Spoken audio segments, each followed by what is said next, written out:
mendekati kadaluarsa dilakukan setiap bulan. Untuk barang yang mendekati kadaluarsa, maka hal yang dapat dilakukan yaitu seperti meretur barang ke PBF, kemudian di-spreading ke apotek KF lain. Kemudian juga dikomunikasikan ke dokter poliklinik Kimia Farma.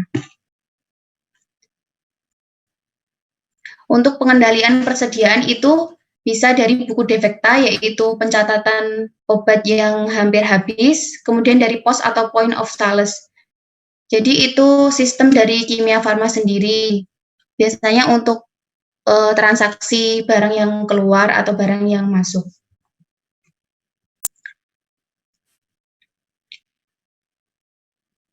Untuk pencatatan dan pelaporan, biasanya itu dilakukan melalui sistem pos tadi, yaitu dari sistem Kimia Farma.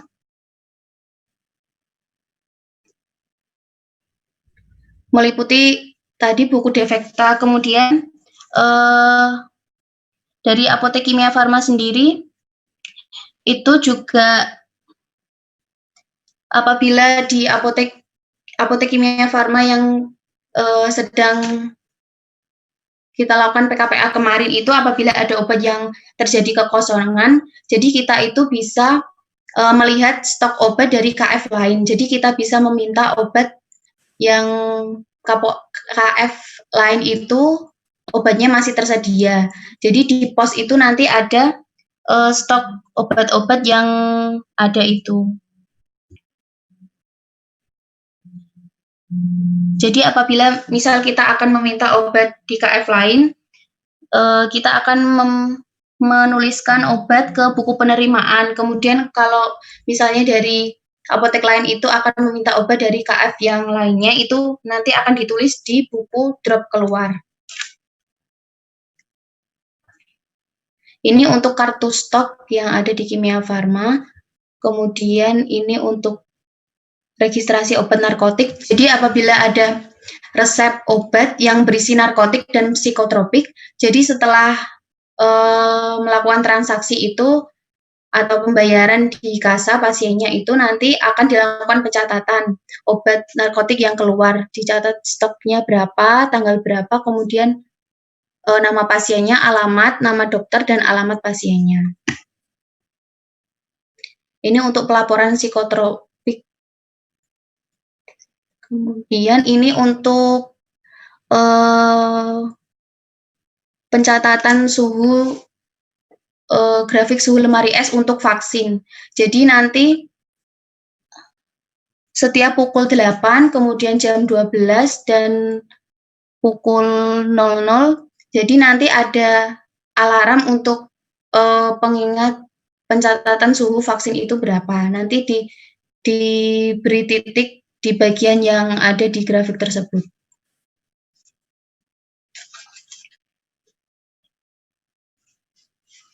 Mungkin dari teman-teman Kimia Farma lain ada tambahan.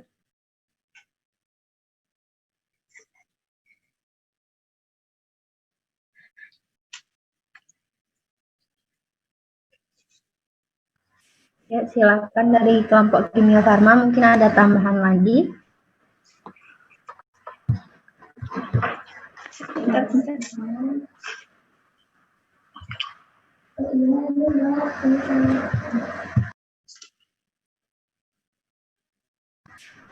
Ada tambahan lagi nggak dari Kimia Farma atau sudah cukup? Oh, sudah. Oke, baik. Terima kasih dari kelompok Kimia Farma. Kita lanjut langsung ya.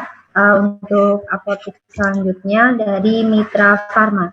Silakan perwakilan dari Mitra Farma.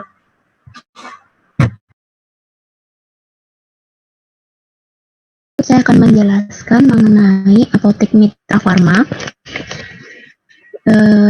Mohon maaf, kami tidak menggunakan PowerPoint, hanya kami akan menjelaskan secara verbal saja. Ini suaranya bisa agak dibesarkan atau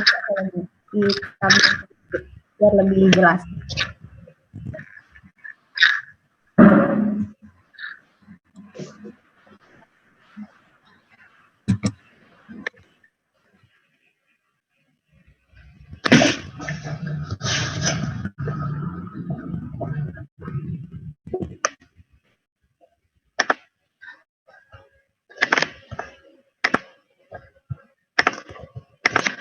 Tes, apakah masih kecil suaranya?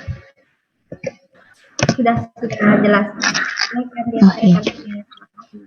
Jadi kami dari Apotik Mitra Farma, pertama kami mohon maaf karena tidak bisa menampilkan PowerPoint, jadi saya akan menjelaskan secara verbal saja. Kami melaksanakan PKPA selama 2 minggu, di mana pada minggu pertama kami berfokus pada pelayanan resep atau pelayanan obat dan swamedikasi. Kemudian pada minggu kedua kami berfokus pada manajerial dan dokumentasi. Nah, yang pertama untuk pelayanan sendiri, di mana di sana kami hanya melakukan swamedikasi dan penerimaan resep. Kemudian dari penerimaan resep itu sendiri, setiap minggunya kami melakukan evaluasi untuk terkait resep yang kami dapatkan. Kemudian pada minggu kedua, yaitu kami melakukan manajerial dan dokumentasi, di mana yang pertama di sini fokus kami yaitu pencatatan penjualan dari obat, di mana ada pencatatan penjualan obat bebas maupun bebas terbatas, obat keras maupun obat wajib apotik. Pencatatan penjualan ini dilakukan secara manual maupun melalui sistem komputer. Untuk penjualan obat bebas memiliki pencatatan penjualan pembukaan tersendiri. Kemudian untuk obat keras dan obat wajib apotik itu pertama kali ketika kami menjualkan kepada pasien, dicatat di selembar kertas kecil terlebih dahulu yang meliputi nama obat, kemudian jumlah obat yang dijual, kemudian nama pasien beserta alamat pasien. Kemudian dari catatan kecil ini yang terdiri dari obat keras dan obat wajib apotik ini kemudian dibukukan kembali atau direkap pada sebuah buku khusus masing-masing, yaitu obat keras tersendiri dan obat wajib apotik pun tersendiri.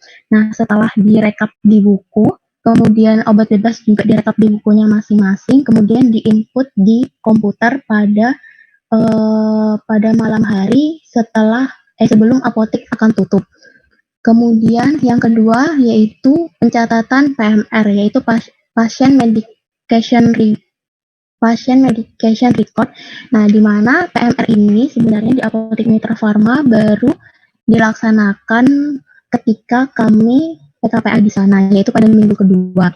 Nah, di PMR ini sendiri untuk pencatatan medication record-nya yaitu sementara ini dikhususkan untuk pasien-pasien yang memiliki penyakit kronis atau memiliki pengobatan yang diambil setiap bulan di Apotik Mitra Farma. Nah, PMR ini sendiri bisa dia punya format khusus, di mana format ini mengacu pada aturan yang berlaku. Di sana meliputi nama pasien, alamat, usia, dokter pemberi resep, kemudian resep obat yang tertera di dalam resep dan pengambilan obatnya. Jadi, semisal obat yang dalam resep itu apa, kemudian yang kita berikan apa, itu nanti ada catatan tersendirinya. Nanti ada keterangan di PMR tersebut. Kemudian untuk yang ketiga, fokus pembelajaran kami yang ketiga yaitu pelaporan narkotika dan psikotropika. Hanya saja di Apotik Mitra Farma belum ada atau tidak melayani obat narkotika karena difokuskan untuk penjualan obat psikotropika saja. Dan di sini Apotik Mitra Farma itu bekerja sama dengan dokter kesehatan jiwa, dan biasanya resep-resep dari dokter kesehatan jiwa ini akan ditebus di Apotik Mitra Farma. Nah, kemudian saya akan mencoba menampilkan untuk cara pengisian signap yang sudah dijelaskan oleh apoteker penanggung jawab apotik kepada kami. Hanya saja yang akan saya share ini adalah